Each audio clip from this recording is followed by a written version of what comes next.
Olá pessoal, bem-vindos a mais um vídeo do Carros em Foco. No vídeo de hoje nós vamos abordar a história dos sistemas de freios automobilísticos. Mas por essa história ter muitos marcos, até chegar no sistema de freios que temos hoje, separamos em capítulos em uma playlist de vários vídeos. Certo? Esses vídeos vão abordar os seguintes temas: o surgimento da roda até as carruagens, as primeiras carruagens, os freios dessas carruagens, que eram os freios de sapatas externas. Vamos falar também dos primeiros freios de sapatas internas, como surgiram. Vamos falar do acionamento desses freios, de quando eles deixaram de ser mecânicos para ter um sistema hidráulico, que é o que nós temos hoje, e dos auxílios de freios. Vamos falar também de quando surgiu o freio a disco e como ele mudou a configuração dos sistemas de freios dos automóveis. E por fim, vamos falar da chegada da eletrônica no automóvel com os freios ABS e dos freios regenerativos. Para a gente entender um pouco da história dos freios, a gente precisa falar do primeiro marco, dessa história, que foi a criação da roda. A roda surgiu por volta de 5000 a.C. Naquela época, a demanda era se ter alguma forma de carregar algo pesado sem ter que arrastar no chão.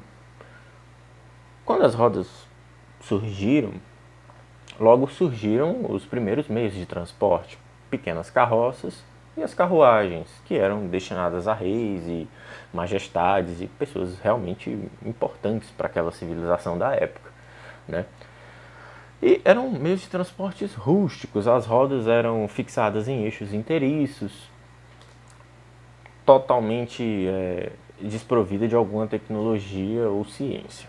Todos os meios de transporte eram por tração animal, então se tinha uma coisa que era característico desses veículos, era baixa velocidade e baixa demanda de frenagem, baixa inércia, de uma certa forma.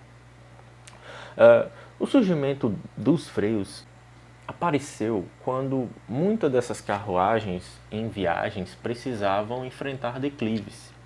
Embora se controlasse os cavalos, as carruagens também precisavam ser freadas, porque senão iam bater na traseira dos cavalos. Em 1690, as carruagens já utilizavam arranjos de sapatas ou calços que eram ativados manualmente. Essa ativação fazia com que esses calços fossem empurrados contra as rodas, a própria superfície da roda mesmo, e assim reduzindo a velocidade da carruagem. Já no século XIX, essa tecnologia não mudou, ela continuou sendo usada. Obviamente, tinham-se materiais melhores e uns métodos de fabricações melhores. As carruagens ainda eram utilizadas, eram mais pesadas, mais luxuosas, mas ainda não havia o requisito de um sistema de freio mais bem elaborado. E até porque não tinha tecnologia para isso ainda. Mas lá para 1820, Baron Caldresse, em um de seus veículos protótipos que mais se assemelhavam à moto, utilizou também esse sistema de sapatas externas para frear a roda traseira do seu veículo. Já nos anos 50, surgiam os primeiros eixos fabricados em ferro. Nestas, as rodas eram fixadas e você tinha uma sapata também que era pressionada contra a superfície das rodas. O grande destaque nessa época foram as primeiras preocupações com o conforto. Os freios dessa época já começavam a ter sistemas de redução para que o condutor não tivesse que fazer uma força muito grande para frear essas rodas. E acredite, a força era grande. Então todos esses sistemas eram rústicos e dependiam muito da força física do motorista e do condutor da época. Por outro lado, a demanda para redução de velocidade não era tão grande, e isso era possível. Dava para se reduzir na mão mesmo, pois o trem de força era muito fraco. Ainda era cavalos ou então motores a vapor muito fraquinhos, ou motores de combustão interna muito fracos.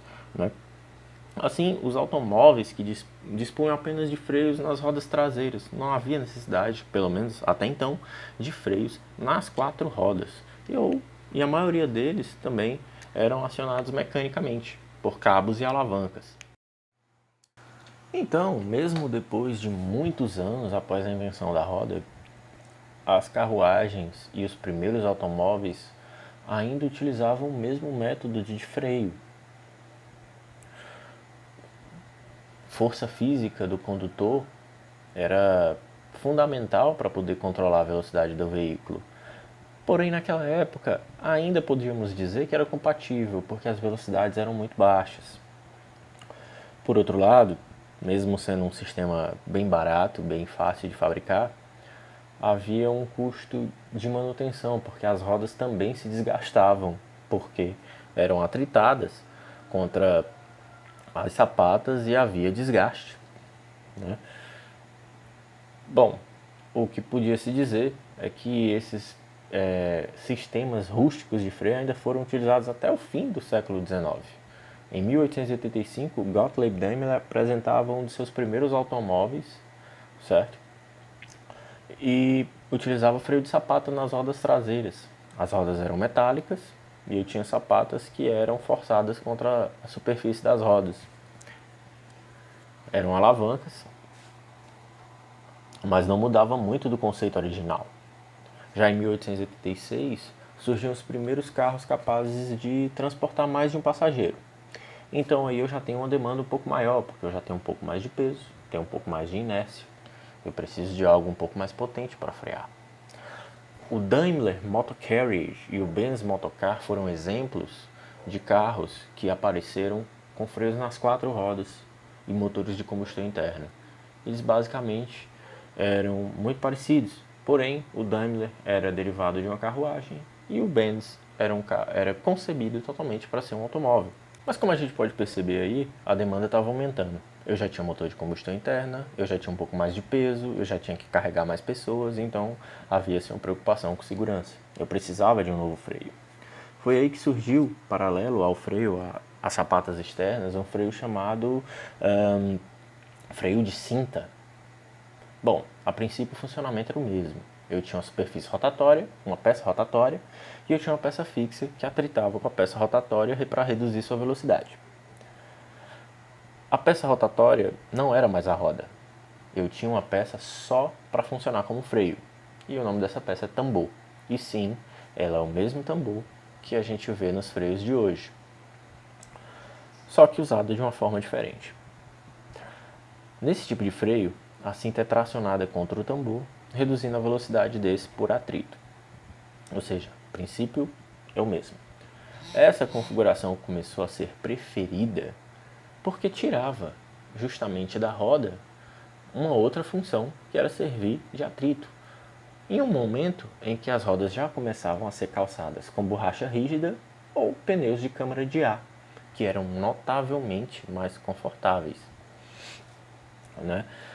Então, já perto do fim do século XIX, em 1898, a Fahrzeugfabrik Eisenach, criada por Heinrich Einhard, desenvolveu o Wartburg Motocar Model 1. O seu arranjo de freio eram 2 sistemas utilizando cintas nos eixos traseiros e no eixo de transmissão. Como é que funcionava isso? Eu tinha a corrente de transmissão e eu tinha uma cinta em um tambor instalado entre a corrente de transmissão e a caixa de marcha, se assim pode se dizer. E nas rodas traseiras, do mesmo jeito, entre a transmissão para a roda e a roda, havia o tambor e as cintas. A Daimler também usou sistemas de cintas em 1899, num modelo desenvolvido por eles.